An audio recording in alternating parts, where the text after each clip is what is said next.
He held my hand tightly as we walked. The colorful fairlight sparkled all around us.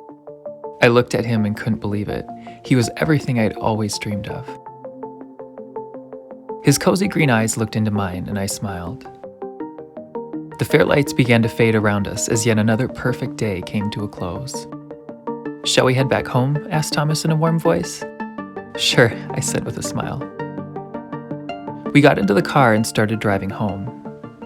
I stared out of the passenger window at the street lamps as they raced by. The houses in town displayed cozy, illuminated vignettes of people watching movies, playing games, and resting. I enjoyed looking at these shadowbox glimpses of other people's lives. I felt his warm hand grasp mine tightly, interlocking our fingers as if we would have each other forever. Love and happiness bloomed inside of me. I looked over at him. A light grew behind him, and with a loud crash, our world was sent into a violent spin. Thomas's hand was ripped from my grasp. A destructively deadly dance of glass and metal filled the air, ruthlessly tearing through the atmosphere around us in the most unforgiving manner imaginable. My screams were no match for the deafening sound of twisting metal and shattering glass. The crashing sound slowly subsided. I was weak and could barely hold on to the reality before me. And when I looked over at Thomas, I didn't want to. What I saw beside me shook every fragment of my being, and suddenly, I lost my grip on this reality and fell into a deep sleep.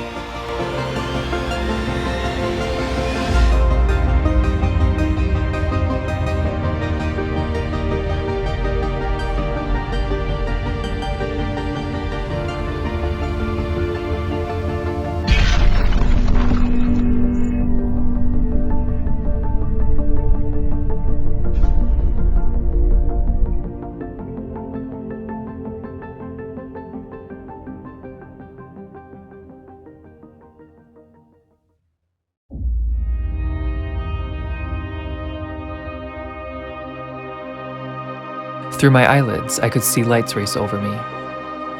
I struggled to open my eyes. I was lying down. The surface I lay on rattled and shook as people yelled all around me. I forced my eyes open. "Oh my God!" screamed a familiar voice. I felt a warm hand shakily grasp mine. It was my best friend Nadine. "It's going to be okay. It's going to be okay. Just hold on," Nadine said frantically with tears pouring down her face. My eyelids grew heavy once more. I tried to speak but struggled to get the words out. "Where is..." Before I could complete my sentence, exhaustion swept me away once more, and I lost consciousness. Sunlight burst through the window, warming my cheeks. I opened my eyes and looked up at the ceiling tiles, which were illuminated in a cozy golden glow. I turned my head to see Nadine awkwardly sleeping on the small love seat next to the door. I slowly sat up. My whole body ached. I looked around the room for Thomas, but couldn't see him. "Nadine?" I called out. Nadine shifted into a sitting position on the tiny sofa. When she saw me sitting up, she rushed over and gave me a hug. "Honey, I was so worried about you," said Nadine. We left our embrace, and she sat on the edge of the bed next to me. She smiled. "Where is Tom?" I asked in a worried tone. Nadine's smile slowly faded. She looked down and started fidgeting with her bracelet. The room went completely silent. Nadine looked up at me with eyes full of tears ready to pour down her face. She said nothing, but instead gave me a comforting smile. I couldn't breathe. And just like a thunderstorm moving in, the sprinkle of tears that slowly fell down my face gave way to a downpour. I screamed and screamed until my voice gave out. It was one of those storms I was sure would never end. I felt like it was the end of my life, the end of our story. But really, it was just the beginning.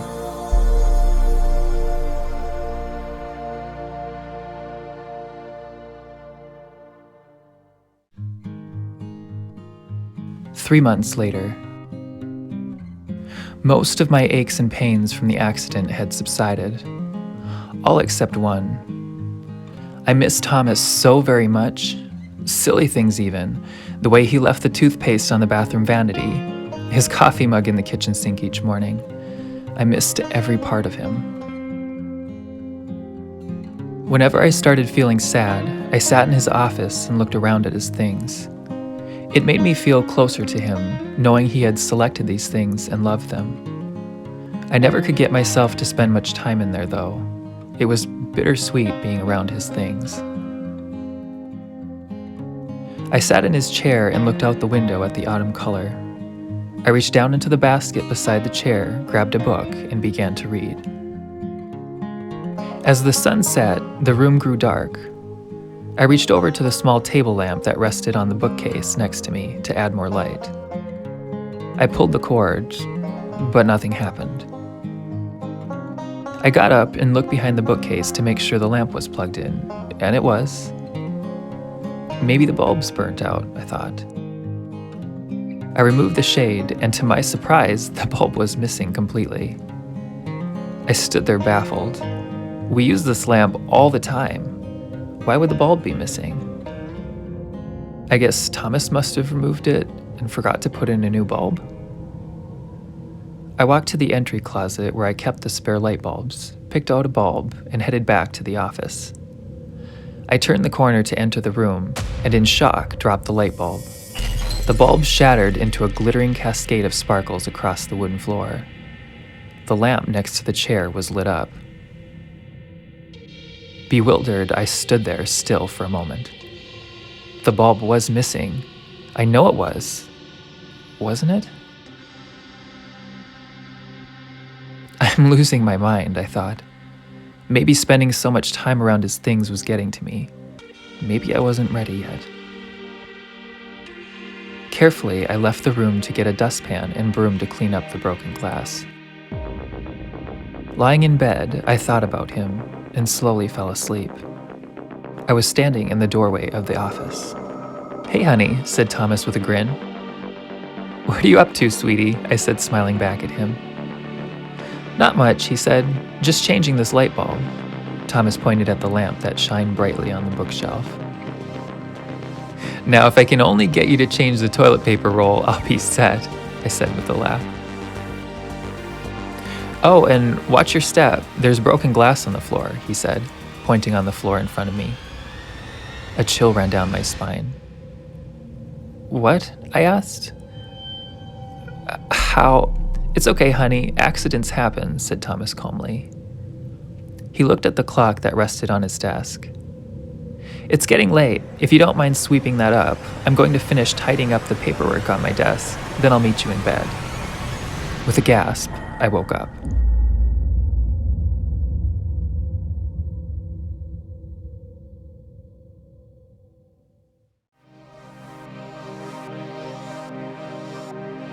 My eyelids wouldn't stay shut.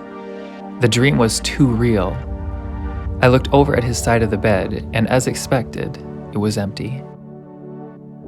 I tried to force myself to go back to sleep. It was just a dream, I told myself. After a few hours of tossing and turning, I finally fell asleep. The alarm clock next to my bed beeped incessantly. It seemed like the moment I had closed my eyes, it was morning already. As I got dressed, I thought about my dream. I honestly wasn't sure how I felt about it. I was slightly creeped out by it and madly in love with the thought of seeing Thomas again all at the same time. I started the coffee pot and leaned on the counter, inhaling the aroma of the fresh coffee brewing beside me. Dirty dishes sat on the countertop from the night before, so I decided to tidy up the kitchen while I waited for my coffee. I started placing dishes into the dishwasher and swept the room one more time with my eyes. Thomas's coffee mug sat in the sink. What is happening? I thought with confusion. I had put his coffee cup away months ago. It made me sad every time I saw it in the cupboard. "Hello?" I demanded. "This isn't funny." Anger struck me. Someone must be playing a joke on me. Tears welled in my eyes as I searched the house frantically. "Hello?" I couldn't imagine who would do such a thing. Though the gesture of leaving his coffee cup in the sink seemed small, it hurt me. Flashbacks of all those mornings he'd left his coffee mug in the sink forced their way back into my mind. I thought about how I had nagged him to clean up after himself each time, and now wished I hadn't. It was such a small thing, really. He was good in so many other ways. I could have let that one flaw go. I sat down on the floor and cried. When my grief subsided, I wondered how the coffee cup got in the sink. Part of me fantasized about the possibility that it really could have been him. I shook off the thought and picked myself up off the floor. I walked into the kitchen to pour myself a cup. The pot was half empty, and there was Tom's cup resting on the counter next to the coffee maker, full of coffee. Thomas?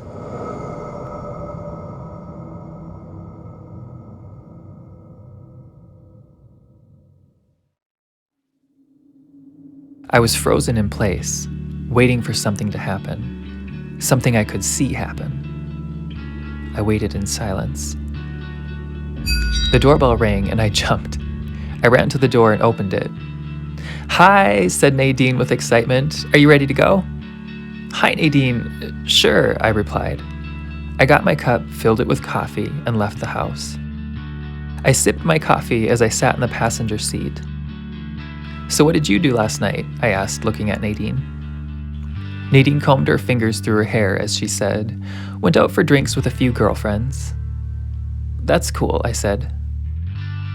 "I'm sorry, we were responsible, I promise." "I believe you," I replied, thinking back to the horrific day and the driver who'd caused the accident. It sucked. I had dreamed of getting some sort of right for the wrong, but it wasn't going to happen.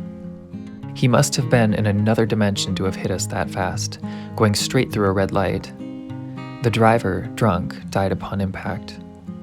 Though I felt anger toward that man, I felt sorry for his family, for they had lost a father and a husband.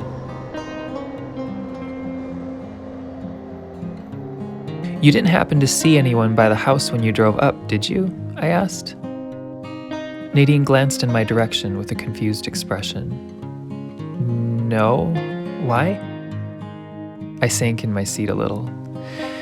"No reason. I think I was just seeing things.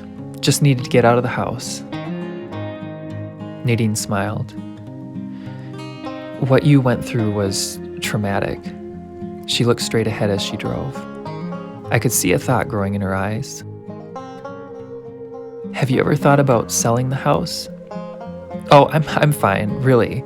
I could never sell that place. There are too many memories, and I'm not ready to let go of them just yet." "I understand," said Nadine with a caring glance. Store after store we visited, shopping for things we really didn't need. I wasn't much interested in shopping at the moment. I was too busy thinking about the dream and the coffee cup. It felt as if the day with Nadine ended as soon as it started. "Thanks for taking me shopping," I said cheerfully. "Don't mention it," replied Nadine with a smile. Nadine drove away as I walked up to the house. I took out the house key and unlocked the front door. I flipped on the lights, looked into the room, and jumped.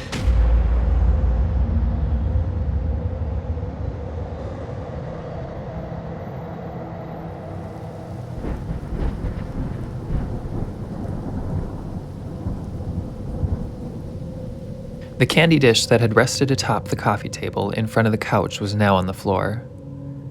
The dispersed candy pieces were arranged to say, "Miss you." Befuddled, I looked around the room but saw no one. I kicked off my shoes and slowly walked over to the message on the floor. I knelt to look at it closer. It couldn't be him, could it? No, it isn't possible. He died. You went to his funeral. There was a part of me that wanted to believe it was Thomas. I stood up and looked around the room. I took in a deep breath and said, "I miss you too."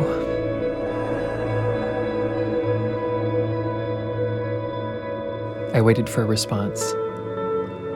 This is silly, I thought. What was I expecting?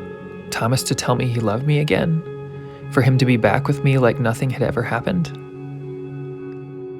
The floor behind me creaked. I turned around to see what it was, and standing there before me was Thomas. I let out a cry of fear and sadness. "No," I said. "This can't be real. You can't be real." "Darling, it's me," said Thomas with a caring look. I looked at him. He stood there across the room. I could see the front door through him. Tears trailed down my cheeks. "How? You didn't think I would leave you, did you?" he asked. Thomas drifted across the room toward me and stopped right in front of me. I began to tremble as I looked into his cold eyes. I felt him place his hand on my back. "Is this real? Are you?" He leaned toward me, and I closed my eyes. I felt his icy lips meet mine.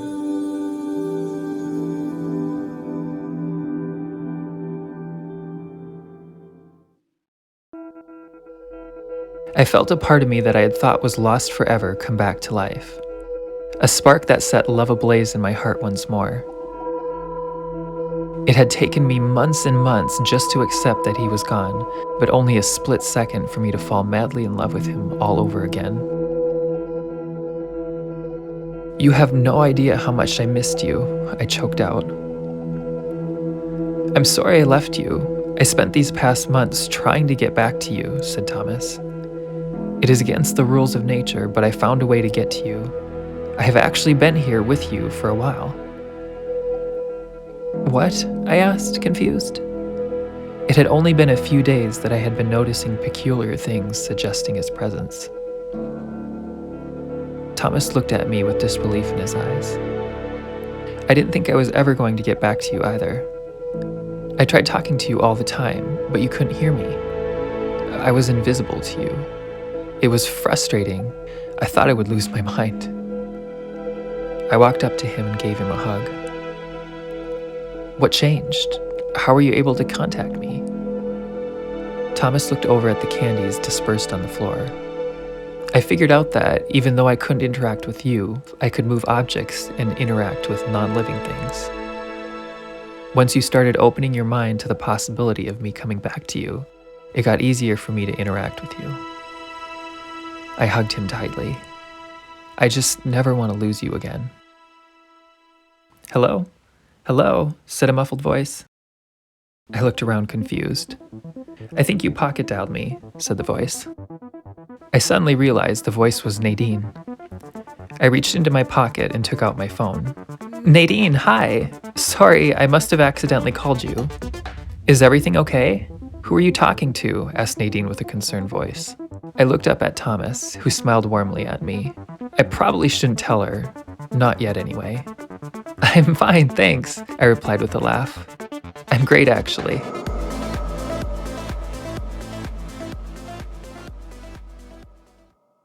I spend every waking moment with him. Because he was invisible to the world, he even came with me to work. I got a few odd glances from fellow coworkers, noticing me talking to myself on occasion, but I didn't care. Thomas was back, and that meant everything to me. I sat in a manager's meeting and had a hard time keeping a straight face. Thomas sat in the middle of the conference table in funny poses the whole time. That night, we got home and sat down to supper. Or at least I did. Thomas sat with me, but didn't eat anything. He never ate food anymore. He didn't have to. For him, it was kind of a grown-up make-believe tea party. Thomas turned off the lights, leaving only the taper candles on the dining room table to illuminate the room. His eyes sparkled in the candlelight. The room grew chilly. I rubbed my shoulders in an attempt to warm up. "Do you want me to start a fire?" asked Thomas. I smiled and replied, "Sure." Thomas got up from his seat and left the room to get some firewood from the basement. The house was silent. I sat in the calming candlelight and smiled. The candles flickered slightly as a breeze crept across the room. I turned around, expecting to see Thomas behind me, but no one was there. Another draft of cold air swept through the room. "Thomas, is that you?" The temperature in the room began to drop even more. It was dark. I could only see a faint outline of furniture around the room from the small bit of moonlight that came through the dining room window. I heard something scurry underneath the table, clicking on the floor as it went. I felt something brush my leg. "Thomas?" I stood up abruptly and started making my way across the room to the light switch.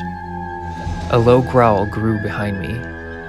I turned to look, and underneath the table was an angry set of glowing eyes.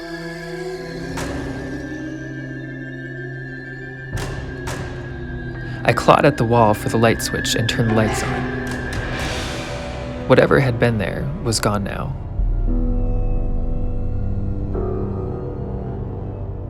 Thomas walked into the room, and I ran to him.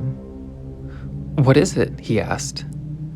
"I saw something," I said, trembling. I was scared.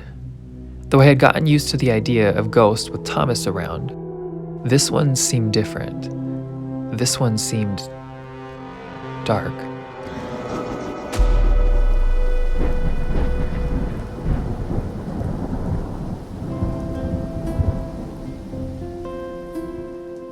After talking about the incident with Thomas, we went to bed.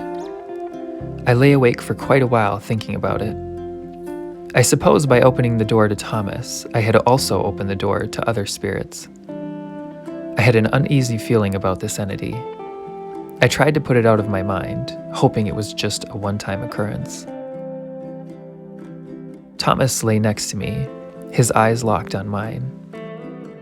"I'm exhausted," I whispered. "Aren't you tired?"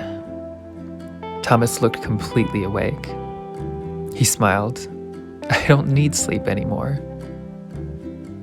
"What do you do at night?" I asked, intrigued. His smile widened. "I think about you, of course." I didn't know what to say, so I moved closer and kissed him. I was beginning to have trouble keeping my eyelids open. He ran his fingers gently through my hair. Though I couldn't stop thinking about the dark entity I'd seen, knowing Thomas was there keeping watch made me feel safe. Slowly, my thoughts faded as I fell into the land of dreams. Sunlight burst through the window, casting light across the bed. I turned to look at Thomas, but he was gone. The room was silent. I got up slowly and began to look around the house for him. His office was the first place I checked. When he was living, he would sit behind his desk reading the paper with a warm cup of coffee on the desk beside him. I smiled, remembering how he used to stop me when I passed the doorway to show me his favorite comics. But the room was empty and cold. I walked to the kitchen in hopes of finding him pouring himself a cup of coffee, but the kitchen was empty and silent as well. "Thomas?" I called out for him as I walked through the rest of the house, but the house remained silent. What is happening? I wondered. Then, suddenly, my thoughts started doing that thing where your mind tries to make sense of everything and starts to give realistic explanations of what's happening. You know, sometimes you have a dream where the dream felt like a week, but really it only lasted a few hours. What if this was all a dream? I shook my head. No, it couldn't be. It was so real. I walked into the living room and the candy dish rested on top of the table like it always had. I didn't want it to be a dream. Every part of me wanted to believe it was real, but my brain kept asking me, how could it be? An overwhelming sadness washed over me. Trembling, I wrapped my arms around myself, sat down on the cold wood floor, and cried. For the next few days, a new routine of searching the house filled my mornings. My heart hurt each time I finished going through each room of the house without finding him. It must have been a dream, but I had a hard time accepting that. Thomas was my world, and without him, I felt without a home. More days went by, and life quickly swept in to take more of my mornings until my morning searches for Thomas dwindled to nothing. I grew to accept that it had all been a dream, and went about my life without him as I had before. Though I had learned to accept his absence, he was all I could think about. I sat in yet another manager's meeting without his sweet smile to distract me from the nonsense of office politics. I got home from work after spilling my coffee all over my desk. The house was dark and lifeless. I turned on all the lights in the house, trying to brighten my mood and make the house feel a little less gloomy. I opened the freezer and pulled out another lonely dinner as I had before. I microwaved it, set the sad meal on a sad plate, and sat down at the table by myself to eat another sad supper. I twirled my feet under the table, remembering how Thomas's and my feet used to intertwine. This was my reality. I didn't want it, but it was given to me nonetheless. TV sometimes made me feel better, so I decided to find a show to watch. I flipped through the channels, but the screen became pixelated. The picture went out and the TV turned off. Figures, I thought.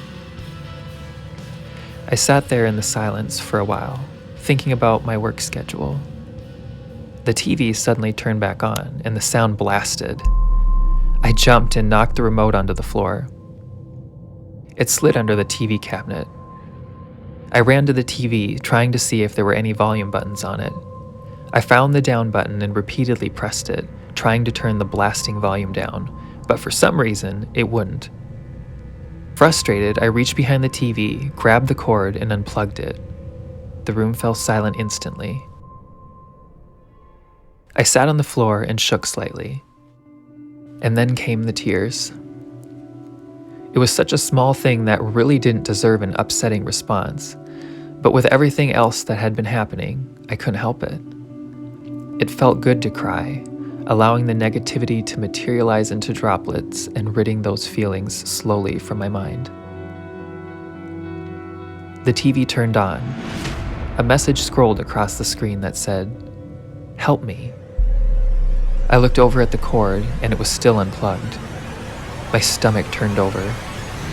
"To Thomas?"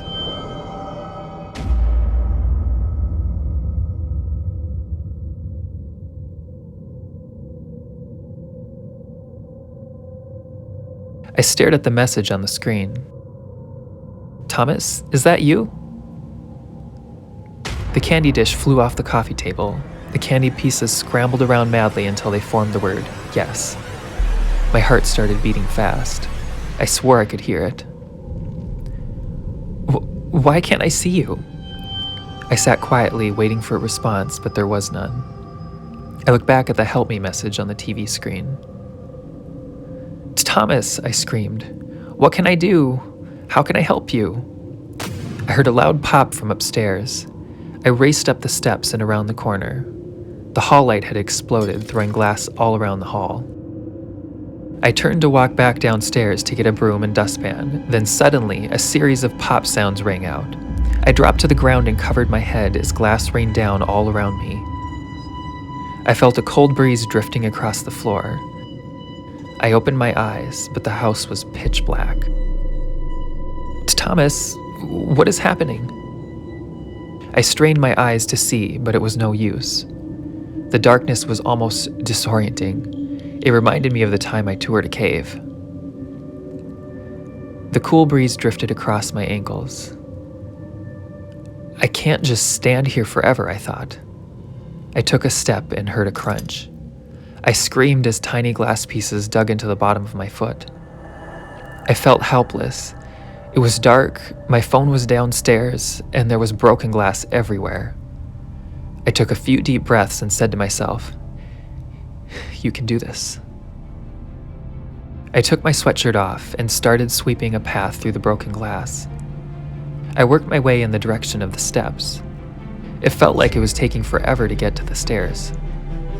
I started to measure the distance and got an uneasy feeling when I reached 15 feet. I thought I had only been about 5 feet from the stairs. I set the shirt down and reached around me. I couldn't reach the hallway walls. I got scared. Something wasn't right. I ran my fingers across the hard floor. I was no longer on a wooden floor. The floor was cold and sleek, like marble. Suddenly, I noticed the broken glass was gone. I stood. Hello? Hello? Hello? Hello? The sound of my voice echoed. The cool breeze continued to flow across the floor like a current. I decided to walk toward the source of the breeze. I walked for a while. The breeze grew cooler and stronger the longer I walked. Then it stopped abruptly. I stood in place. A flame burst to life atop a candle across the room, illuminating its surroundings. I wasn't at home anymore, but I wasn't in the large open space either. I was in a room furnished with dusty, forgotten furniture. Cracks covered the walls and ceiling. "Hello?" I called out. The candle flickered. The dark entity I had seen under the table now hovered across the room from me. Its low growl grew louder, and then suddenly it lunged at me. I stumbled backward and was engulfed in a sea of fabric. I waved my arms around me fiercely as I got tangled in it. I stepped backward, and the ground disappeared. The cloth was ripped away from me as gravity pulled at me. I was falling.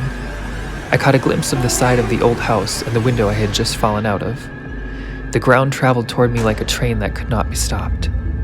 Then, like a miracle, I felt strong arms grab a hold of me, trying to slow my fall with all their might. I looked up, and it was Thomas. I hit the ground and got the wind knocked out of me.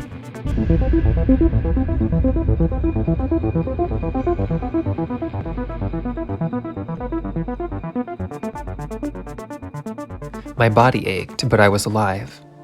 I tried moving my arms. They were okay. I tried moving my legs, and they were fine as well. "Are you okay?" asked Thomas. I looked at him with disbelief. I guess it wasn't a dream after all. "I'm fine," I replied. I looked over to notice we were on my front lawn. I looked up, expecting to see the old house, but saw my own house instead. "What's happening?" I asked. Thomas looked around cautiously. "That demon is after me. It's been keeping me from you because it wants you to itself." I looked at him in horror. "But what does it want me for?" "It needs a body to be able to fully interact with people. I think it wants to take you from you." Goosebumps formed on my skin as fear shrouded me. I was scared. "What can I do?" "Honestly, I'm not sure," he said with concern. "It seems like it mostly attacks at night. I have a friend on the other side who has been there for a while. I'll check with him and see if he knows anything." "Okay," I said. "I'll go to the library today and see what I can find." I wrapped my arms around him and hugged him with all my might. "I love you," I said. His lips met mine. "I love you too. I'll be back as soon as I can." I watched as Thomas faded from my world, dispersing into the air in a swirling, smoky haze. I hesitantly walked up to my front door. I was afraid to go back inside. I paused for a moment and reflected on my fear. Really, it was stupid. Being afraid wasn't going to change anything about my situation. It was only going to slow me down. I decided to let go of my fear and attack my problem head on. I felt a weight lift from me. I was tired of being scared. I spent a few hours cleaning up all the broken glass around the house and replaced the light bulbs with new ones. I wondered if Thomas was having any luck finding any information on how to protect us from the demon. I glanced at the clock. It was early afternoon. The day was flying by too quickly. I grabbed my jacket and car keys. I hoped the library would hold the answers to our problem, but how many books on ghosts could there be?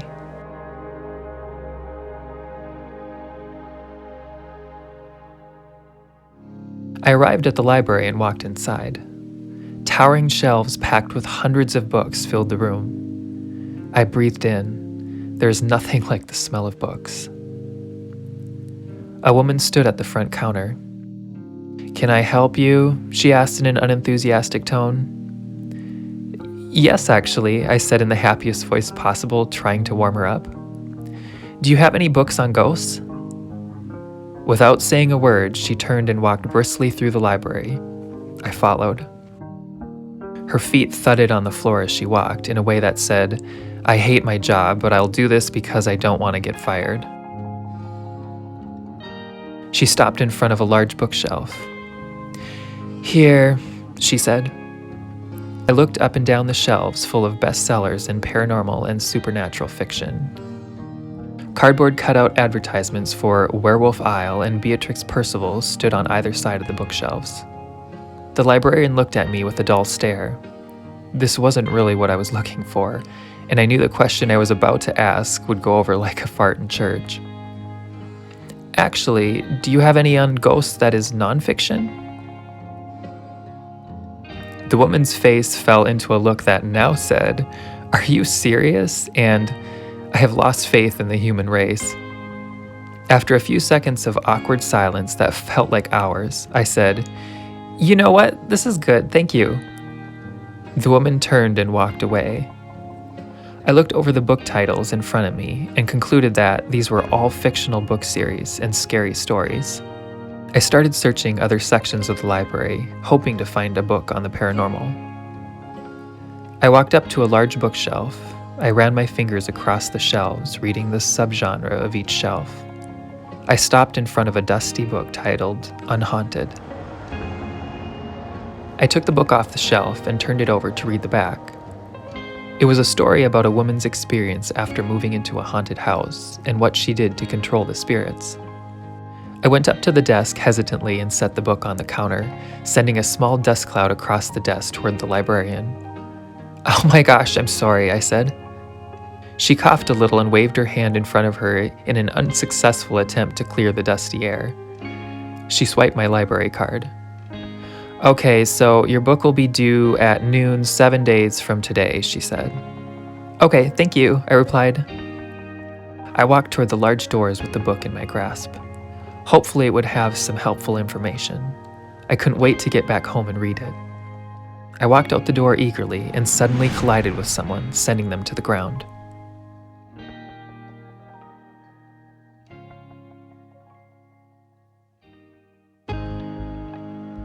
"Funny running into you today."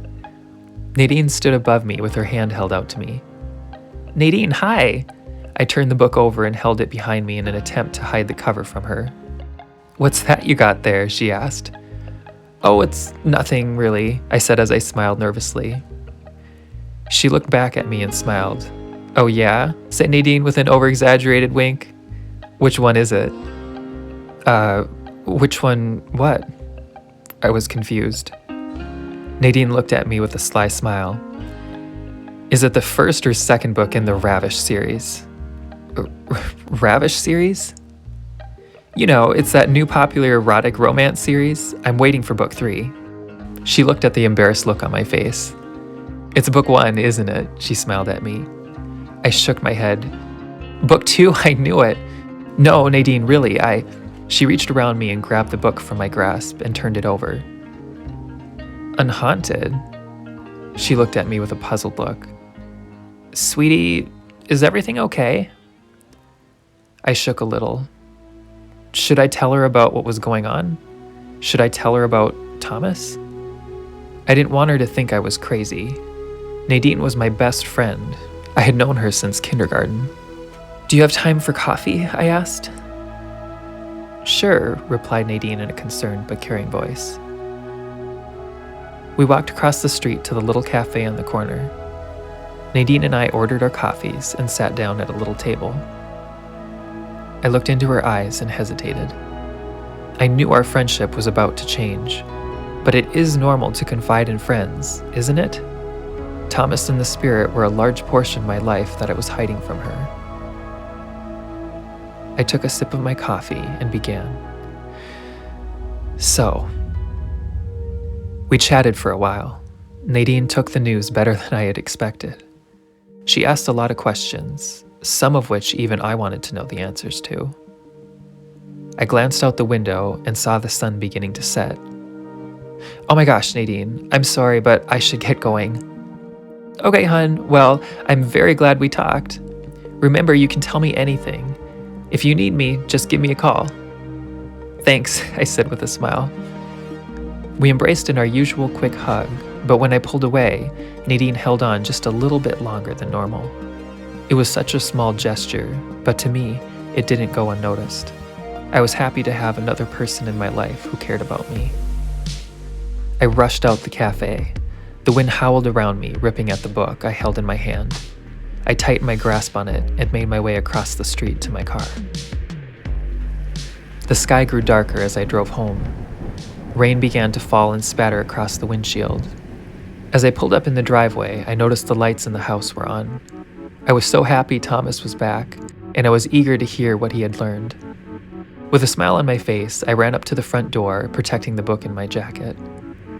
The rain was pouring so hard that by the time I reached the door, I was soaking wet. I went to grasp the door handle, and suddenly the door opened a crack. I opened the door quickly and set the book and my phone on the entry table. I wiped my face with my sleeve to remove some of the rainwater that rushed down from my hair. Thomas, I'm so glad you're back. The lights flickered. I felt a rush of energy move through me, and suddenly, reality was ripped from my grasp as I was caged in my mind.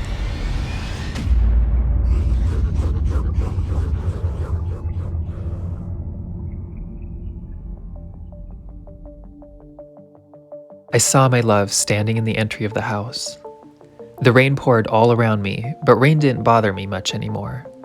If I were still alive, I would have been freezing, but being dead, temperatures didn't really affect me. I couldn't wait to hear what books the library had on ghosts. I ran my fingers through my hair and brushed my facial hair with my hand in an attempt to tidy up. With a large grin, I began walking toward the house. Hey, you're gonna catch a cold with the door open like that, I said with a laugh. The lights inside flickered. There, drifting in front of my love, was the dark entity. A sinister cackle erupted in the air, and suddenly, all the lights in the house went out. I ran toward the house. Get away, Thomas, you're too late, said a menacing voice from my love's lips. No, I panicked. Get out. Leave us alone. The one I once loved pushed me forcibly to the floor and walked out into the rain. It wasn't my love anymore. The dark entity had possessed their body. I fought back tears as I tried to think of a solution. I stood up. My eye caught a glimpse of a book that rested on the little entry table. I turned it over and read the description. The wind blew wildly outside. I closed the door, sat down on the floor, and began to read. I skimmed the pages and made mental notes of information that was useful. It was humorous to me that a living person seemed to know more about the dead than even I did. I was almost finished with the book. I jumped as the phone began ringing loudly. I got up and looked around. A phone vibrated and danced around on the top of the little entry table. I answered it. Hello? There was a pause on the other end. Thomas, is that you? Nadine, hi. A little bird told me about you and the other entity too, she said. My throat tightened a little as I got ready to share the news with her. Nadine, I need your help. You know how that entity was looking for a body to possess? Well, it succeeded. I pulled the phone away abruptly as a loud crash blasted through the phone speaker. Oh, I'm sorry, I dropped my phone, said Nadine. That's okay, I said. Can you meet me at the corner of Aspen Drive? Of course, yes, whatever I can do to help. I set the phone down and looked around for the car keys, but they were nowhere in sight. Walking it is.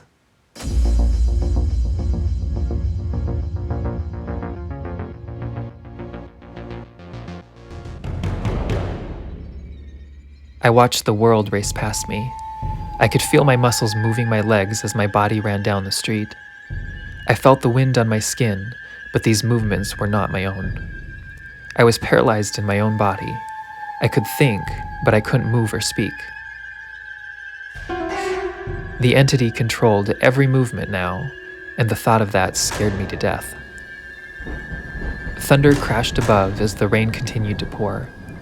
I pleaded with the entity in my thoughts, asking it to let me go. I never received any response. I wasn't even sure if it was listening or if it could hear me. I started heading toward the hardware store. I knelt and picked up the large concrete planter on the sidewalk. With a force more powerful than my own, I threw the planter through the large glass windows. "Stop!" I screamed in my mind. Shards of broken glass sparkled on the sidewalk. I crawled carelessly through the window, my hands resting on the broken glass. I screamed silently as the glass pieces dug into my hands. The pain consumed me, but didn't seem to affect the entity at all. Aisle after aisle, I wandered the store. Blood dripped from my hands, leaving a dotted crimson trail on the floor as my body made its way through the store. What was it looking for? Then my walk turned into a jog. I stopped. To my horror, there in front of me was a section of hunting knives. My arms reached out and grabbed a set of knives, opened the package, and grabbed the largest one. A wicked laugh erupted from my mouth. "Please stop," I pleaded. The entity left my calls unanswered. Like a feral animal, I dashed out the store and down the street. On occasion, I would stop and look around. Two silhouettes walked on the sidewalk ahead. They moved under a street lamp to reveal it was Thomas and Nadine. "Stop! Stop!" I screamed in silence. I felt my body pick up pace as I darted at them. I didn't want to watch. I couldn't watch. I wanted to recede into myself. My body slowed and I stood several feet from them. "Don't give in to it," yelled Thomas. "It wants you to give up. If you close yourself out of this moment, you'll be lost, and your body will be the entity's for good." The large knife flashed in the lamplight as I ran at Nadine. "You can control it," Thomas said reassuringly. Nadine screamed as I grabbed her. "You can stop this. You just need to believe it," Thomas yelled. The knife rested against Nadine's neck. A small drop of blood ran down the edge of the blade and fell from the tip. Another loud cackle left my mouth. I grew furious. I wasn't going to let it end this way if I could help it.